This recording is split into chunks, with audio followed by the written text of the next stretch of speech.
Welcome to DreamEase, where we relax and dream.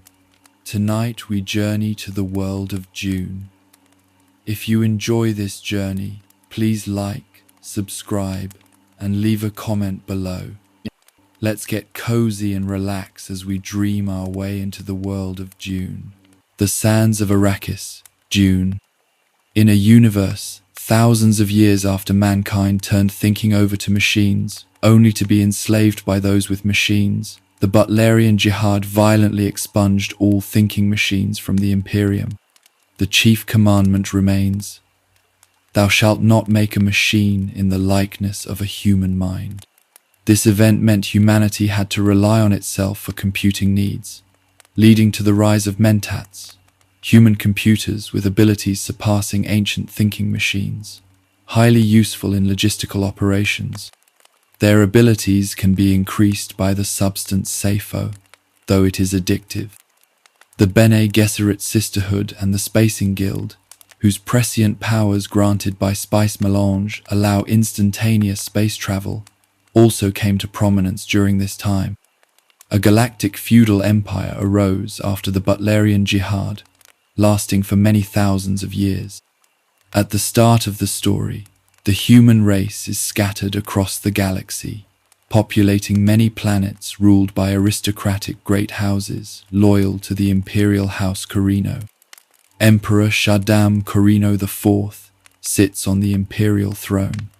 The Landsraad represents the great houses, with the High Council overseen by the Emperor. The only planet in the known universe where the spice melange is found is Arrakis, also known as Dune. Spice is a drug used throughout the Imperium for various purposes, mainly its geriatric properties, and it can more than double the human lifespan. For certain people, like the highly trained Bene Gesserit Reverend Mothers, spice can awaken prescient vision. Spice also heightens awareness and is used by the Spacing Guild for navigation, making space travel possible. Spice melange is the gasoline of the universe. Without it, all commerce would cease. It is also highly addictive, and withdrawal is always fatal. The spice is found in everything on Arrakis, the air, soil, and food. It's described as a subtle, insidious, irreversible poison that won't kill you unless you stop taking it, meaning one cannot leave Arrakis unless they take some of Arrakis with them. The spice melange is produced by the great sandworms of Arrakis. If the worms die, all spice production would cease. Sandworms are monstrous beings roaming the deep desert that attack rhythmic motions.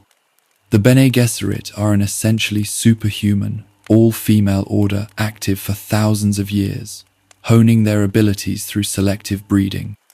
Their ultimate goal was to produce the Kwisatz Haderach, a super being, a male Bene Gesserit with perfect sight of the future and the past, able to look where they could not.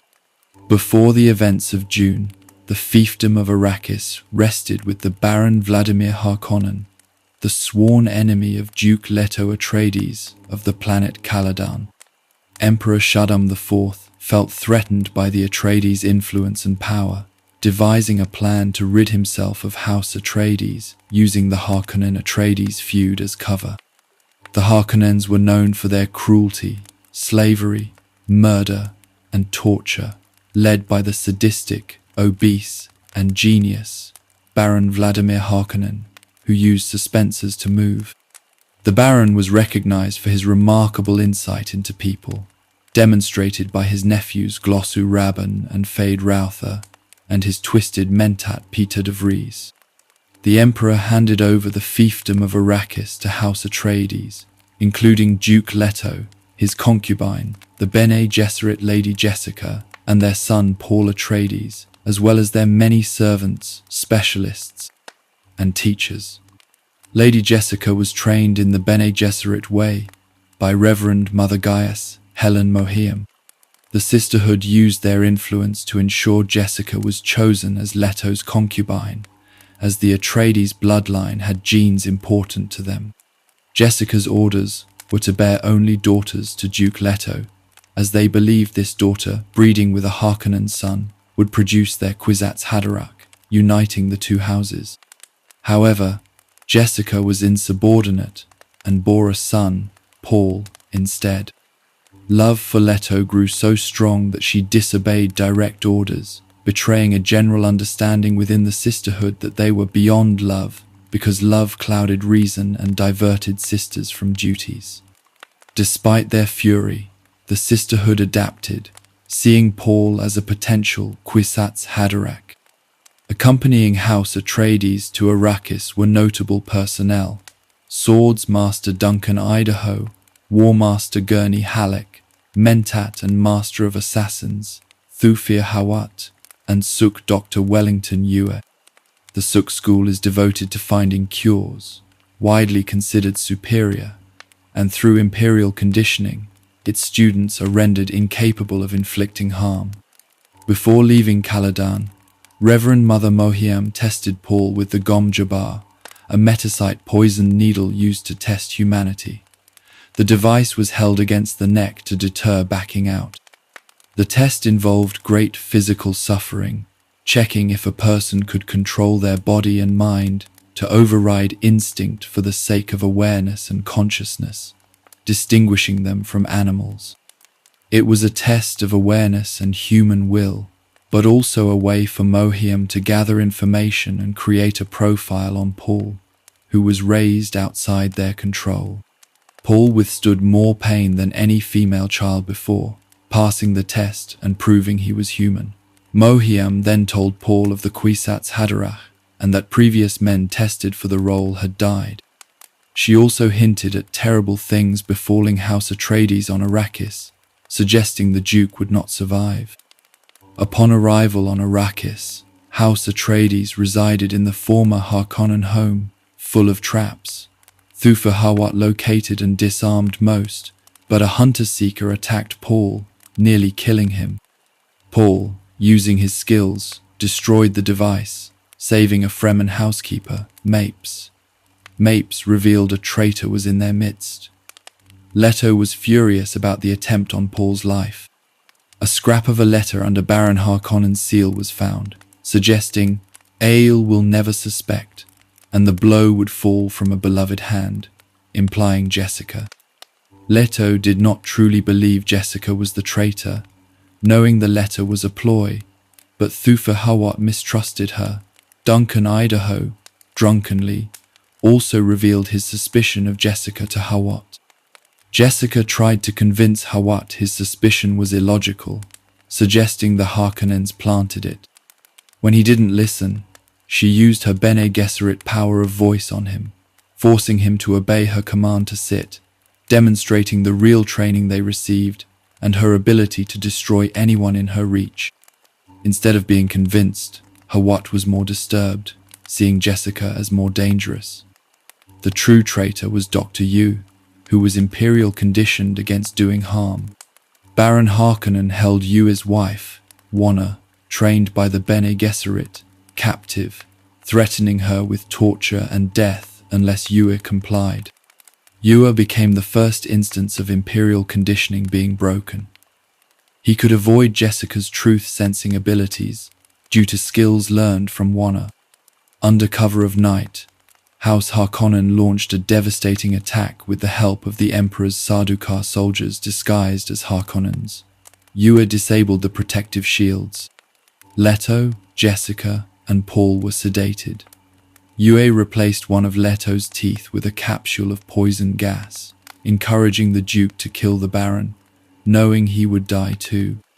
Leto was captured by the Baron, while Jessica and Paul were taken to the deep desert to die. In the desert, Paul and Jessica used Bene Gesserit skills to escape their captors in an ornithopter. The Baron had insisted Jessica be gagged and one captor be deaf to counteract the voice. Paul used the voice for the first time, convincing men to remove Jessica's gag. Jessica then manipulated one man to kill another and free Paul. Paul killed the remaining man instantly by crushing his heart, his first kill. Hidden in the ornithopter was a bundle of supplies, including Leto's ring, left by Yue out of guilt. Yue confronted the Baron about Wanna, learned she was dead, but knew he had set a trap. Peter de Vries killed Yue. Leto used the poisoned tooth on the Baron, killing Peter and others in the room, but the Baron escaped. Leto died, remembering moments from his life and a final thought. The day the flesh shapes, and the flesh the day shapes. Lost in the desert, Paul's powers awakened. His mind became hyper-alert, computing on minutiae. He read reactions, saw things in the deep desert that would not bear frequent inspection, realizing the Fremen pay the guild with spice for privacy. Paul was something else, a freak. His awareness expanded dramatically in the desert, his vision clearer. He saw that the Fremen, overlooked and considered primitive savages, were a secret power, greater in number than expected. Their culture adapted to survive harsh conditions, and they were amazing fighters. Fremen society organized into sieges led by naibs, who ascend by defeating their predecessor in combat. Their blue-in-blue eyes were a result of spice addiction. Paul's prescience showed him two paths, one confronting the Baron, "Hello, grandfather," and the other a warrior religion, a fire spreading across the universe under the Atreides banner, with fanatic legions drunk on spice liquor.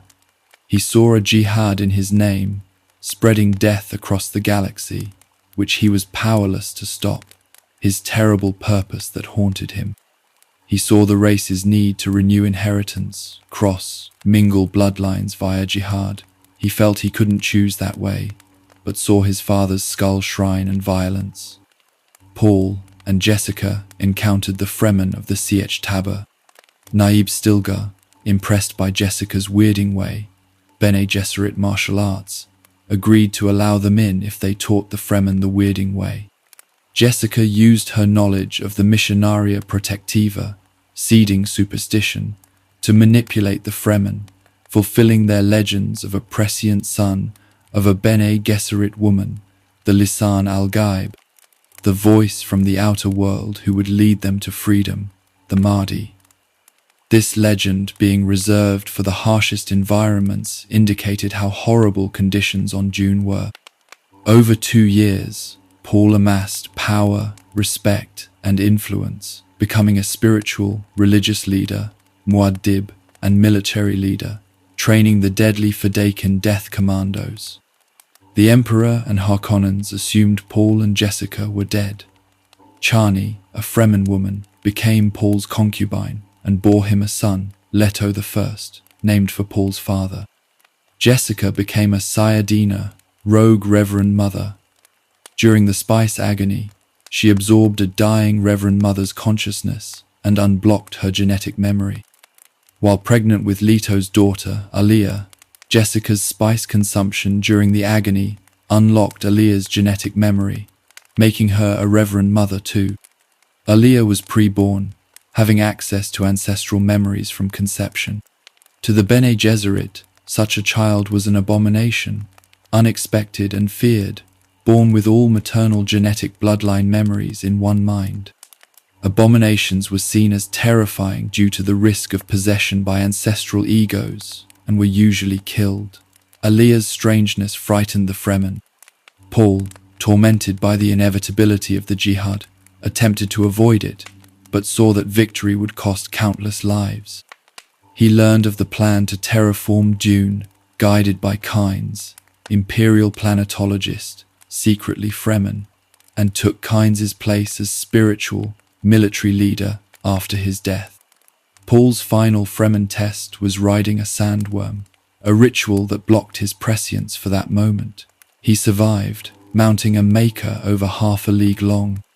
Fremen youths urged Paul to challenge Stilgar, but Paul refused, acknowledging his role as Muad'Dib couldn't be compared to Stilgar's non-mystical role. The Fremen used water from the dead, and Paul had no wish to kill Stilgar. Later, they found a spice smuggling operation led by Gurney Halleck. Paul revealed himself, Gurney affirmed loyalty, and they ambushed Sardaukar spies among the smugglers. Paul let some escape to report Fremen's strength to the Harkonnens. Baron Harkonnen had regained Arrakis, manipulating Thufir Hawat to serve him. He put his cruel nephew Raban in charge on Dune. Feyd-Rautha grew impatient, wanting the Baron dead, even attempting assassination. The Baron killed Feyd's spies and assigned Thufir to watch him. Gurney Halleck attacked Jessica, still believing she was the traitor. Paul convinced him it was Dr. Yue. Gurney, overwhelmed, asked to be killed, but Paul refused. Paul, unable to foresee Gurney's attack due to spice tolerance diminishing prescience, decided to take the deadly water of life, the truth-sayer drug no male had survived. After 3 weeks in a coma, Paul emerged as the Kwisatz Haderach with precise prescience. He saw the Emperor and Harkonnen armada amassing. Leto, I was killed, and Aliyah captured by Sardaukar. Aliyah was brought to the capital, Arrakis, before the Emperor Shaddam IV. She revealed her powers, abomination, confronted the Emperor, Mohiam, and the Baron. Aliyah demonstrated her ability to project thoughts into Mohiam's mind. She is in my mind. She refused to read minds, but could read intentions, stating Paul was coming. Under cover of a giant sandstorm, Paul and his Fremen attacked Arrakis on sandworms, destroying the shield wall. In the chaos, Aliyah killed Baron Harkonnen, grandfather, met the Atreides Gum-Jabbar, and escaped. She then killed wounded Harkonnen and Sardaukar soldiers, as Fremen tradition dictated. The Fremen defeated the Sardaukar. Paul took the governor's mansion. He had a captive Sardaukar relay a message to Shaddam to discuss surrender, still seeing the jihad. The Emperor and entourage arrived. The Emperor instructed Thufir to kill Paul, but Thufir refused, dying from a poison the Baron administered. Paul ordered the Spacing Guild to force the Landsraad ships above the planet to leave, and they obeyed, as Paul now controlled the spice. Paul confronted Mohiam, rejecting her control and denying her right to forgive Jessica. He challenged her to look into the place she dared not look, stating he could kill her with a word, solidifying his position as the prophetic Mahdi. Feyd-Rautha challenged Paul to a duel. Feyd cheated, but Paul killed him. Count Fenring, almost a Kwisatz Haderach, refused to kill Paul. With no options left, Paul ascended the throne, marrying Princess Irulan, a political marriage, Chani his true love. Paul became emperor of the known imperium. He intended the marriage to prevent the jihad, though his future actions were ambiguous.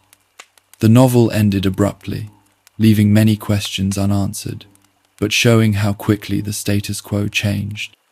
The weight of a god. 12 years after the events of Dune, Paul Atreides rules as emperor from Arrakis. Despite being the most powerful emperor, he cannot control the deadly religion formed in his name. The jihad has been unleashed, conquering most of the known universe and causing 61 billion deaths.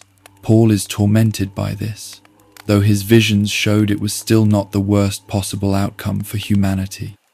In Dune Messiah, Paul begins the Golden Path, a plan of immense complexity to set humanity on a course away from eventual extinction. He must balance the Golden Path, his rule, and his role as the central figure of the Fremen religion. Other powers conspire against Paul. The Bene Gesserit sisterhood, vexed at losing control of their Kwisatz Haderach. Remnants of House Corrino. The Spacing Guild, under Paul's control due to spice. And the Tleilaxu. Conspirators, including Reverend Mother Gaius, Helen Mohiam, Guild steersman Edric, whose prescience shields the plot, Princess Irulan, and Tleilaxu face dancer Scytale, meet. Scytale, despite plotting, feels ruthless compassion for Paul. Princess Irulan is Paul's wife in name, marriage solely for his claim to the throne. She is Emperor Shaddam IV's daughter, trained by the Bene Gesserit, who saw potential to exploit her. Irulan is an average Bene Gesserit adept but loyal to the sisterhood. She secretly administers contraceptives to Chani, Paul's concubine, desiring to bear the royal heir herself for the Bene Gesserit. Paul knows but allows it, as his prescience shows that the birth of his child will lead to Chani's death. Paul struggles with his prescience, which he describes as neither a gift nor power, but a natural consequence. It's like heaven speaking to him, a harmonious act, a prediction wearing the guise of nature. It cannot be used from an attitude that dictates aims, purposes. Cause becomes occasions of conveying convections and confluences. Accepting prescience involves concepts repugnant to intellect, subjugating it. Prescience cannot trace a path to a specific place like the Tleilaxu sanctuary planet Tupil. Seeking it with prescience might hide it. Many in the Imperium seek a constitution to limit Paul's power. Paul's priest Korba suggests a religious constitution, but Paul calls it tyranny. Irulan notes nostalgia in the Imperium for her father's rule. The conspiracy is shielded by Edric's prescience. Oracles interfere with each other. The guild brings a gift, a gola of the deceased Duncan Idaho, named Hate, created in Tleilaxu axolotl tanks. They conditioned him as a mentat. Knowing Paul's love for Duncan, they hoped Hate would hinder Paul, and that accepting a Tleilaxu creation would weaken his standing with some Fremen. Alia, through her pre-born ancestral memories, recognizes Hate as Duncan, despite the Tleilaxu origin being disturbing. Alia, now maturing, is powerful. She is irresistibly attracted to Hate. They investigate a female corpse near Arrakis. Hate's mentat skills deduce a Tleilaxu plot, suspecting a face dancer replacement. Paul demands to see Reverend Mother Mohiam, who fears he will kill her. Paul offers to produce a child with Irulan via artificial insemination. Mohiam is disgusted, violates Butlerian jihad, knowing such a child wouldn't be an heir, but the Bene Gesserit are desperate to regain control of the Atreides genes. Chani conceives after switching to an ancient Fremen fertility diet, but experiences problems from contraceptives. She suspects Irulan, but Paul intervenes. Paul spends time with Hate, realizing restoring his original memories might be possible, the key to the Tleilaxu plot. Othem, a former Fedaykin commando, reveals evidence of a Fremen conspiracy against Paul. Disillusioned Fremen want a message delivered to Paul by Othem's daughter Lina. Paul, seeing in prescience, knows Lina is the Tleilaxu face dancer Scytale. Othem gives Paul a Tleilaxu dwarf servant, Biaz, who can record details like a machine. Paul accepts Biaz reluctantly, disturbed because he hasn't seen the dwarf in any vision. Biaz speaks in machine-called language, a Tleilaxu toy. Shortly after, a stone burner is set off, blinding Paul. To the Fremen's surprise, Paul doesn't need eyes to see, his oracular powers allowing him to foresee everything. He follows his visions perfectly, appearing more godlike. This is a curse, forced to never stray from his vision, unable to change his destiny while appearing sighted. The Fremen conspiracy comes to light. Korba, high priest of Paul's church, is an enemy. Alia receives a letter from Jessica, who refuses to make Caladan a stop for pilgrims. Jessica criticizes Paul's rule. Government cannot be religious and self-assertive. Laws replace morality, conscience, religion. Ceremony replaces faith. In a confrontation, Alia, as regent, questions Korba, who denies allegations. Alia uses voice on protesting Fremen. Using Biaz, Othem's voice as evidence, Paul, Alia reveal other Fremen conspirators fled Arrakis with a kidnapped worm. Paul and Stilgar had planned this to flush out traitors. The Tleilaxu plot unfolds. Biaz is secretly a Tleilaxu master. Using a specific humming intonation, Biaz implants conditioning in Hate to force him to kill Paul. Hate remembers none of this after the interrogation. Alia takes an enormous spice dose to induce trance, found by Hate. She discusses Bene Gesserit plans, regain control via Paul's or her child, and her future preborn child. Hate realizes she's overdosed, wants a doctor. Aaliyah realizes Hate loves her, calls for a doctor. She wishes she weren't part of Paul's story, wants to laugh and love, and Hate admits he loves her. Paul and Chani journey to Siet Taba for the birth, accompanied by a strange group including Biaz, Hate, Edric, Mohiam, Saitael, as Lina, Stilgar, and Irulan. As Chani looks out, Hate is gripped by fear she will die due to conditioning. Chani dies giving birth. Paul's grief is immense. He stumbles, now truly blind, removed from precise vision. Chani's death triggers Hate's compulsion to kill Paul. Hate fights the programming, recovers original Duncan Idaho consciousness and memories. Paul discovers Chani gave birth to twins, Leto II and Ganima, who are pre-born like Aaliyah. Paul is shocked he didn't foresee twins. Saitael, as Lina offers to revive Chani as a Gola in exchange for Paul's Chome holdings. This was the Tleilaxu plot. Use memory restoration as leverage. Paul refuses to bargain, orders Duncan to kill Saitael. Paul kills Saitael with a dagger, using the vision of his preborn son. Paul names the children Leto for his father and Ganima, spoil of war. Biaz claims the plan succeeded despite Saitael's death. Tleilaxu knew Idaho saw Paul as son. Biaz offers to restore Chani again. Paul, tempted, orders Duncan to kill Biaz, which Duncan does. Truly blind, prophetically and literally, Paul embraces Fremen tradition and walks into the desert alone. His children will inherit the empire, with Aaliyah ruling as regent until they come of age. Duncan doesn't believe Paul will perish. Aaliyah, furious at Paul, executes Edric and Mohiam. Racked with grief, she calls Paul a fool, having had no vision since Chani's death. Irulan claims she loved Paul, renounces the Bene Gesserit, promising to train the children. Aaliyah senses her sincerity. Duncan realizes the Bene Gesserit have no hold on the Atreides heirs with Irulan on their side. Aaliyah pleads with Duncan to love her. He does and agrees to follow her. Dune Messiah wasn't what people expected. It shows Paul's life was tragic. He is no savior or deity, trading one tyranny for another. Paul argues people prefer tyrants to kind rulers. Freedom results in chaos. The book criticizes the system that conditions people to be manipulated by charismatic leaders. Paul is blamed for chaos, but a structure, Missionaria Protectiva, myth seeding, led to his rise. The message, terrible things happen when religion and government mix. Don't put faith in charismatic religious leaders.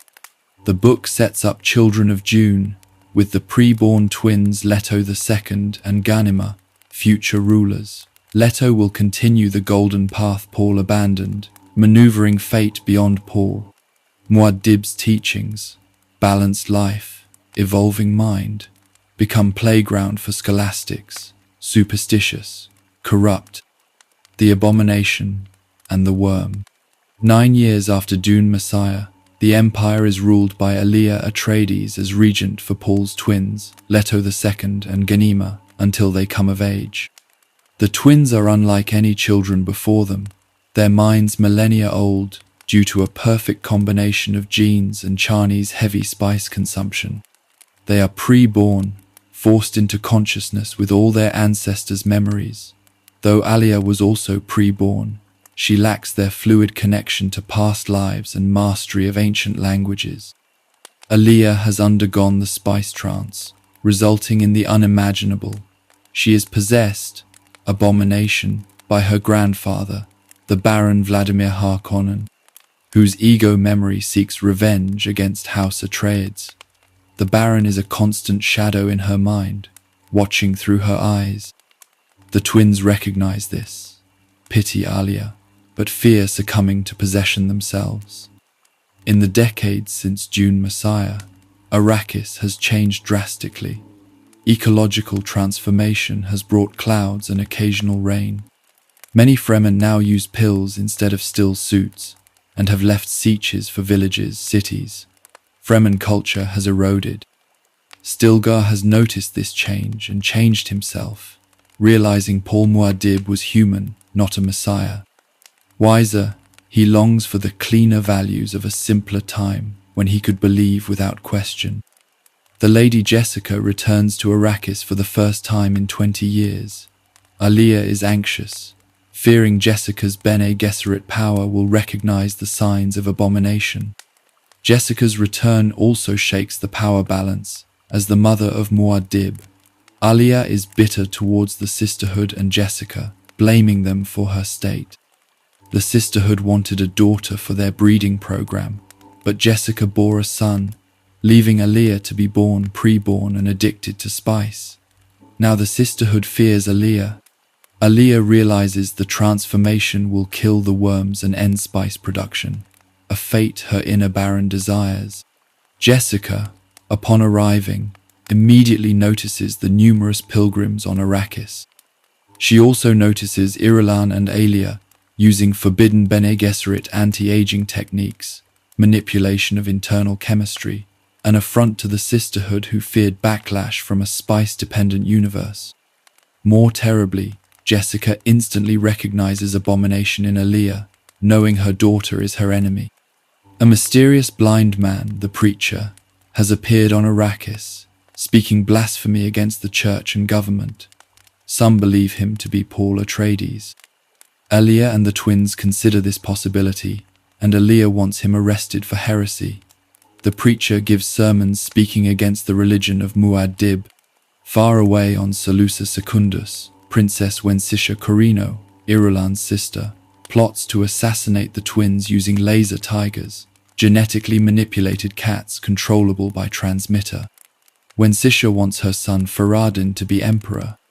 Alone with the twins, Jessica sees Ghanima is not possessed, but is unsure about Leto. Leto, alone with Jessica, demonstrates his power, manipulating her through voice and breaking her Bene Gesserit conditioning. He knows prescience destroyed his father and sees spice trance as risky for himself. Leto's visions show three futures: killing Jessica to save the spice monopoly, marrying Ghanima for House Atreides, or living millennia to unify his father and remove Paul's godhood. Alia's relationship with Duncan Idaho is strained due to her affair with Javid, High Priest of the Quasar. Duncan's mentat abilities recognize Alia's possession, confirming an alien presence. He notes killing Jessica is simpler, and Alia seems pleased. Duncan agrees to kidnap Jessica but won't reveal where, making her immune to a truth-seer, and leaves her with tears in his metal eyes. The heretic Preacher journeys to Salusa Secundus and meets Faradin, promising Duncan Idaho as his agent. Alia's true intentions are revealed when she attempts to assassinate Jessica. She confirms she is possessed by Baron Harkonnen, who speaks through her, revealing his revenge for the lifetime she crushed into her awareness. Jessica escapes into the desert with Fedaykin help. The Fremen are now in open rebellion. The twins escape into the desert, searching for the Preacher. They are attacked by laser tigers but defeat them. They then split. Leto goes deeper into the desert, and Ghanima implants a false memory of his death through self-hypnosis, becoming immune to truth-sayers. Jessica sends a message to Stilgar about Alia's possession. Duncan arrives, sent by Stilgar, and abducts Jessica, telling her Alia is no longer Atreides. He takes her to Salusa Secundus on behalf of the Preacher, who wants her to train Faradin in Bene Gesserit ways. Jessica suspects Duncan knows the Preacher's identity, but he claims he doesn't. On Salusa Secundus, Faradin learns of his mother's plot. News of Leto's death spreads. Ghanima agrees to a Fremen trial of possession to calm the Fremen civil war. Jessica tells Faradin she's there to oversee his education, needing free rein. Duncan's mentat abilities reveal they've been tricked. Faradin is expected to eliminate them, forcing a conflict between houses Atreides and Corrino, allowing the Bene Gesserit to mediate a marriage between Farad'n and Ghanima and gain control of Kwisatz Haderach. The sisterhood lied to Jessica. Duncan renounces House Atreides, joining the Zar Sadu preacher's group. He tests Jessica's conditioning. The preacher appears in Arrakeen on Kwisatz Haderach Day. Alia, disguised, is in the crowd, suspecting he is Paul. The preacher, using blind sight, grabs Alia, speaking directly to her about Paul's teaching. Completion equals death. He speaks to the crowd about certainty being death, urging them to probe the unknown. Taking Alia's arm, he walks into the throneway, and Alia becomes certain he is Paul. Leto finds the place he believes to be Jacurutu, now called Fondak, a smuggler's place, where the cast-out went. He is captured by Numri and encounters Gurney Halleck, sent by Jessica. Their plan: force Leto into the spice trance to unlock his vision. Leto sees much, understands his father's failed rule, sought peace, but not contentment. He curses Jessica for the drawn-out Gum Jabbar trance. He tells Gurney he will work with the sisterhood, though they won't like it. Irulan and Alia try to convince Ghanima to marry Farad'n. Ghanima, furious, resists Irulan's voice, done being treated as a child. Alia makes a deal. Ghanima marries Farad'n to get Jessica back, but will kill him later. Jessica begins training Farad'n on Salusa Secundus. Leto escapes Gurney during a storm, finding Fremen renegades from Shulok. He reveals himself as Paul's son and forms an uneasy alliance, promising to lead them in Khazar, the mythical battle at the end of the universe, which he implies is real. Namri reveals Alia ordered the trance. Gurney kills Namri and escapes to find Stilgar. In Shulok, the Golden Path begins.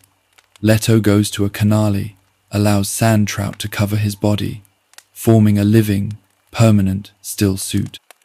This integrates with him, changing him into something not quite human, granting immense strength, speed, the ability to swim through sand, and unlimited spice. Worms won't attack him. He decides to destroy the ecological transformation centers on Arrakis to set the plan back decades and rearrange it. This is the great leap onto the Golden Path. He knows only his vision matters now. I am no longer human. Legend of this night will grow. Leto confronts Paul during a worm ride in the deep desert. Tariq, Paul's guide, commanded by Jacurutu Jaru, tries to kill them using a pseudo-shield, Holtzman effect on the worm. Paul and Leto's visions conflict. Paul had gone into the desert to die, was resigned to be a tool for Jacurutu, who used him as bait for Alia. Paul is prepared to die. Leto sees the tension with his father. He knows Paul is right that attempting ultimate control leads to defeat, but commits to his own vision, play God on a tight wire with cosmic solitude. Leto leaps, kills Tariq, and throws the shield. Paul is defeated.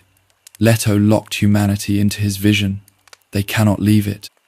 Paul asks if Leto is ready to change and live for thousands of years, implying inner changes.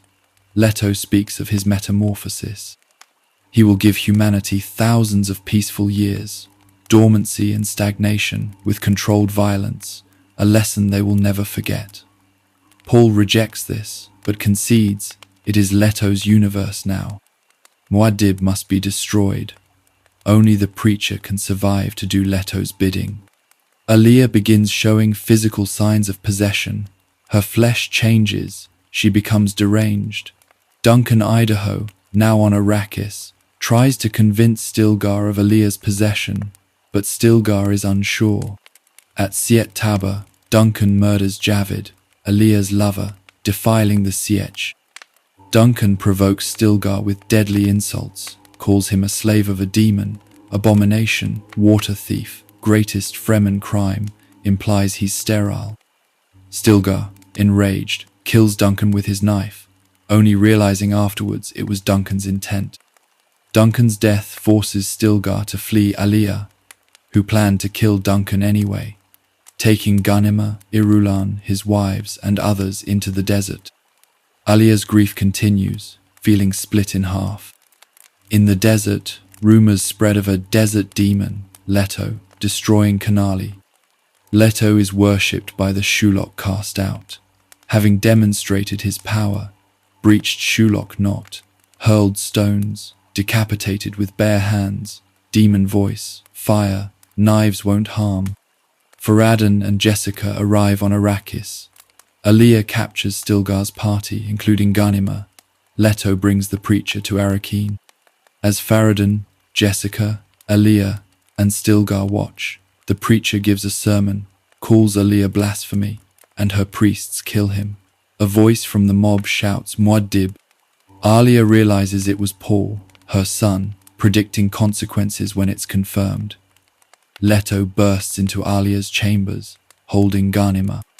Using a trigger word, Suchai, Leto breaks Ganima's memory conditioning.